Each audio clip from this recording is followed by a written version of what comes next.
Salam, axşamınız xeyir olsun. Gündən mühüm xəbər toplusu ilə qarşınızdayıq. Diqqətiniz bizdə olsun. Əvvəlcə əsas xəbər başlıqlarına qısaca nəzər salaq.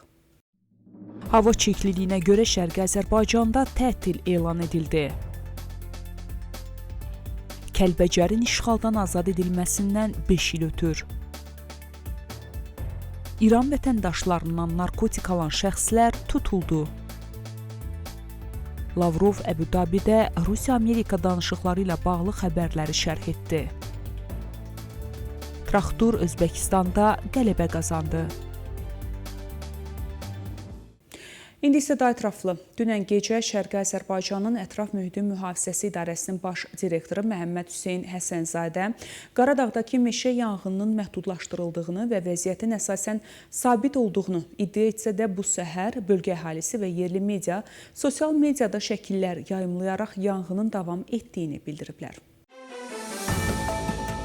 Məhəmməd Hüseyn Həsənzadənin sözlərinə görə yanğınlar zamanı təxminən 100 hektara qədər meşə zolağı və otlaq sahə tamamilə yanıb. Bölgə sakinləri ilk 2 gün ərzində yanğın barədə dəfələrlə məsul qurumlara məlumat verdiklərini bildiriblər. Ancaq qurumlar yanğının qarşısını almaq üçün gərəkli tədbirləri görməkdə gecikiblər. Bu səbəbdən yerli sakinlərdən çox sayda könüllü ilkin olaraq yanğınla mübarizə aparmağa çalışsalar da uyğun təchizata sahib olmadıqlarına görə buna müvəffəq olmayıblar.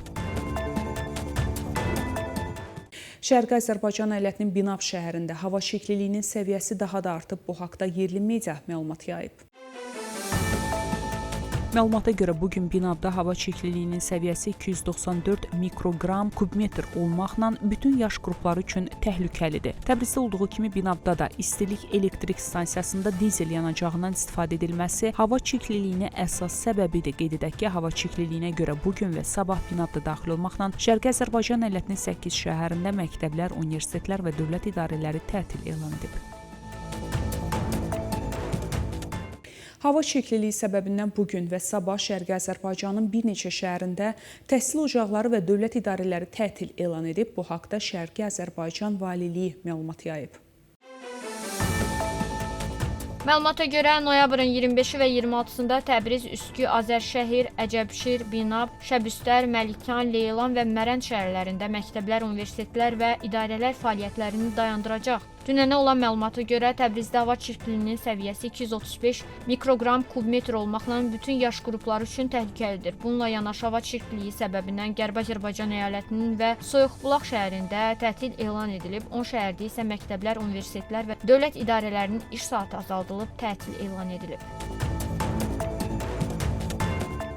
Davam edirik. Evin həbsxanasında həbsdə olan Azərbaycanlı fəal Araz Amanın həyat yoldaşı Fatimə Əsədi bilinməyən şəxslər tərəfindən təhdid mesajları alır. Bu barədə Fatimə Əsədi xanım özünün sosial media hesabında paylaşım edib. O, təhdid mesajlarının ekran görüntüsünü paylaşıb. Mesajı yazan şəxs onu terrorçu qruplarla əlbir olmaqda ittiham edib. Etiraf etsəz cəzanız azaldılacaq. Əks halda ən ağır cəza ilə qarşılaşacaqsınız deyə təhdid mesajında qeyd edilib. Qeyd edək ki, İran təhlükəsizlik orqanları Azərbaycanlı istifadəçilərin sosial şəbəkələrdəki ən sadə fəaliyyətlərini belə separatçı davranış aktları hesab edir və bundan həbs və qorxutma üçün əsas kimi istifadə edir. Bundan başqa siyasi məhbusların ailələrinə təzyiq İranda sistematik repressiya metodlarından biridir. Araz Aman 2024-cü ilin fevralın 7-sində həbs edilib və casusluq ittihamı ilə 8 il, milli təhlükəsizliyə qarşı cinayət törətmək üçün toplaşmaq və əlbir olmaq ittihamı ilə isə 5 il müddətinə azadlıqdan məhrum edilib. Evin həbsxanasında Azərbaycanlı həbsdə olan siyasi məhbus Mehdi Fərəhi Şəndiz fəallar Vədud Əsədi və Tahir Nəqəviyə dəstək məqsədi ilə aclıq eyləminə başlayıb. Mehdi Fərəhi Şəndiz 24 noyabr tarixindən etibarən aclıq eyləminə başladığını bildirib.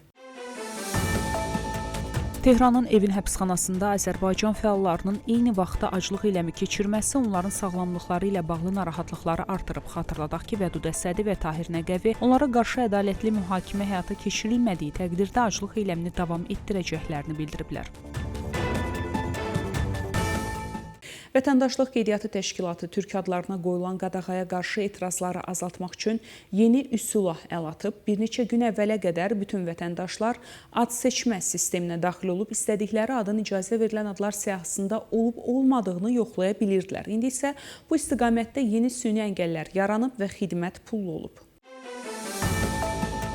Belə ki, vətəndaşlar sahim sistemində ad seçimi bölməsinə keçid etməyə çalışanda onlar avtomatik olaraq İranın rəqəmsal şəxsiyyət sisteminə HADA-ya yönləndirilirlər. Burada onlardan şəxsiyyətlərini təsdiq etmək və üz tanımadan keçmək tələb olunur. Bundan sonra istifadəçinin xidmətdən yararlanmaq üçün 19.800 tümən vəsait tələb olunur. Əvvəllər geniş ictimaiyyət sahim sistemində adları sərbəst şəkildə axtara və icazəli və ya qadağan olunmuş olub-olmadığını görə bilirdi. Bununla da bir çox türk adının səbəbsiz yerə qadağan edildiyi aşkarlanırdı. Sistemə gətirilən bu məhdudlaşdırıcı yenilikdən sonra artıq vətəndaşların belə imkanları əllərindən alınmış oldu. Buraxılışımız davam edir. Bugün Kəlbəcərin işğaldan azad edilməsinin 5-ci ildönümüdür. 2020-ci ilin noyabrında 27 illik işğala son qoyularaq Kəlbəcər Azərbaycan torpağına qayıtdı. Bu zəfər hər bir vətənpərvərin qəlbində silinməz iz buraxan bir tarixdir. Azərbaycan ordusu 44 günlük vətən müharibəsində ümumilikdə 300-dən çox yaşayış məntəqəsini, həmçinin Ağdərə, Murovdağ və Zəngilan istiqamətlərində mühüm strateji yüksəklikləri işğaldan azad edib. Noyabrın 8-də Şuşanın işğaldan azad edilməsi ilə müharibədə məğlub olduğunu anlayan Ermənistan məcburiyyət qarşısında qalaraq kapitulyasiya aktını imza atıb. Noyabrın 10-da Azərbaycan prezidenti İlham Əliyev, Rusiya prezidenti Vladimir Putin və Ermənistanın baş naziri Nikol Paşinyan arasında bəyanat imzalayıb. Bəyanatın 6-cı bəndinə əsasən Kəlbəcər rayonu Azərbaycana qaytarılıb. Bəyanatda Kəlbəcərin noyabrın 15-nədək qaytarılması nəzərdə tutulsa da, ermənilər rayonu boşaltmaq üçün Rusiya vasitəsilə Azərbaycandan 10 gün vaxt istəyib. Azərbaycan humanizm prinsiplərini əsas götürərək güzəştə gedib ermənilərə 10 gün vaxt verib. 2020-ci il noyabrın 25-də Kəlbəcər rayonu Azərbaycana qaytarılıb. Beləliklə Kəlbəcərin 27 illik işğalına son qoyulub. Azərbaycan Respublikası hökuməti ilə Türkiyə Respublikası hökuməti arasında statistika sahəsində anlaşma memorandumu təsdiq edilib. Prezident İlham Əliyev bu barədə fərmanı imzalayıb.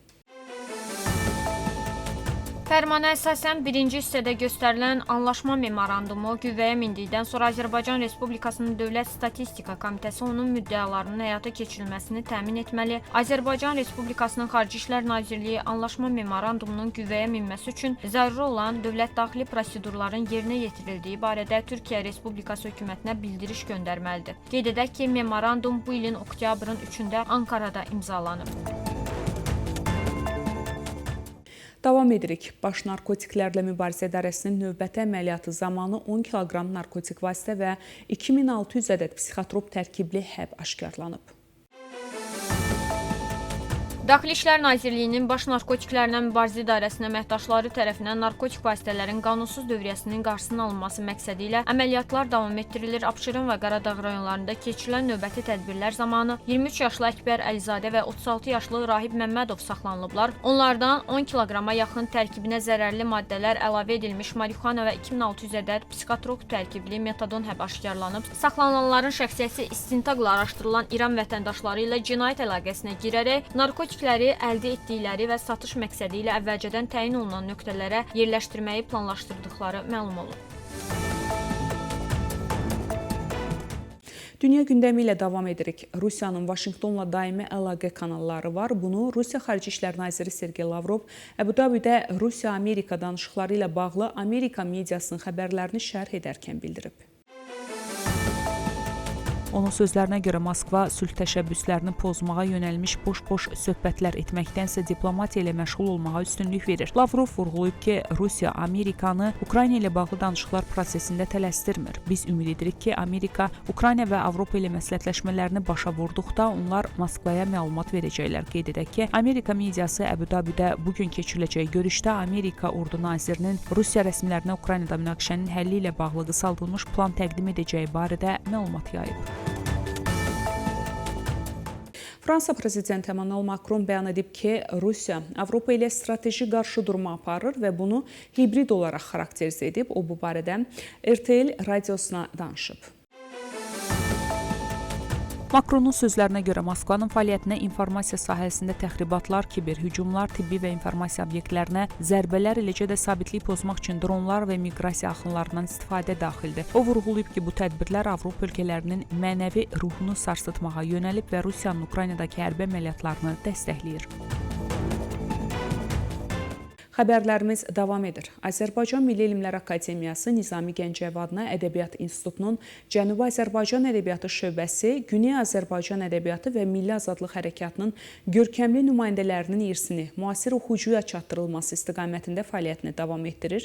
Şöbənin müdiri Filologiya elmləri doktoru Rəhim Əliyevin rəhbərliyi ilə bu il Azərbaycan mühaciratı seriyasından növbəti nəşr işıq üzü görüb. Yeni nəşr Güney Azərbaycanın tanınmış siyasi fəalı, Günas TV-nin təsisçisi və rəhbəri Əhməd Obalının həyat və mübarizə yoluna əsr olunub. Bir yol, bir bayraq adlı topluda Obalının 20 ildən artıq müddətdə Çikaqodan fəaliyyət göstərən Günas TV vasitəsilə Milli Azadlıq Hərəkatına göstərdiyi xidmətlərini əks etdirən müsahibə, çıxış və məqalələri yer alıb. Azərbaycan Milli Elmlər Akademiyasının Cənubi Azərbaycan Ədəbiyyatı şöbəsinin əməkdaşları Filologiya elmləri doktoru Rəhim Əliyevin rəhbərliyi ilə Günas TV-nin fəaliyyəti haqqında kitab hazırlayıb.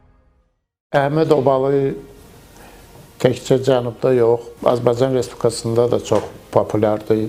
Biz hamımız onun televiziyasına baxırıq, Günas TV. Bu kitabın özü balaca bir onun zəhmətləri qarşısında, bu balaca bir işdir onun işləri qarşısında. Allah onu qorusun, o bu işlərini davam etdirsin. Çünki o informasiya platforması, o informasiya mədəniyyəti ki, Günas TV-də var. Azərbaycan Respublikasında da ona ehtiyac var. O Azərbaycan Respublikasına o rəğbətin, hörmətin yaranmağında, xüsusən mühacir dairələrində onun böyük xidməti var. Bizim şöbə buna hazırlayıb, qızlar Elmira Bağırova, Mehdibəyova onun mətn toplamasında iştirak ediblər.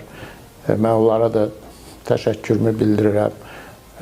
Bizim şöbədə Əhməd Obalıya xüsusi rəğbəti olan bir qrup əmələ gəlib. Bu bizim ümumi arzumuz idi və bu kitab çıxıb. Ona görə də biz Əhməd Obalıya, Günas TV-yə uğurlar arzulayırıq, müvəffəqiyyətlər arzulayırıq. Böyük, yaxşı dəyərlərin təbliğində biz də həmişə kömək olmağa hazırıq. İdman xəbəri ilə davam edirik. Təbrizin Traktor klubu Asiya Elit Liqasında növbəti qələbəsini əldə edib. Noyabrın 24-də Özbəkistanın Nasaf klubunu 1-0 hesabı ilə məğlub edib. Bu qələbə ilə Traktor 11 xalla qrupda 3-cü yerə yüksəlib və play-off mərhələsinə vəsiqə qazanmağa çox yaxınlaşıb. B qrupunda yer alan klub 5-ci turda Özbəkistanın Nasaf klubu ilə qarşılaşıb. Özbəkistanda keçirilən oyun 1-0 hesabı ilə Təbrizlilərin xeyrinə başa çatıb. Yeganə qolu 17-ci dəqiqədə Regi Luşkiyə vurub. Traktor 5 oyundan sonra 11 xalla qrup 3-cüsü mövqeyindədir. İlk 2 yerdə Səudiyyə Ərəbistanının Əl-Hilal və Əl-Əhli klubları qərarlaşıblar. Bununla da Təbriz təmsilçisi demək olar ki, play-off mərhələsinə vəsiqəni təmin edib. Belə hörmətli tamaşaçılar, bugünə çatdıracağım əsas xəbərlər bunlar idi. Görüşmək ümidi ilə salamat qalın.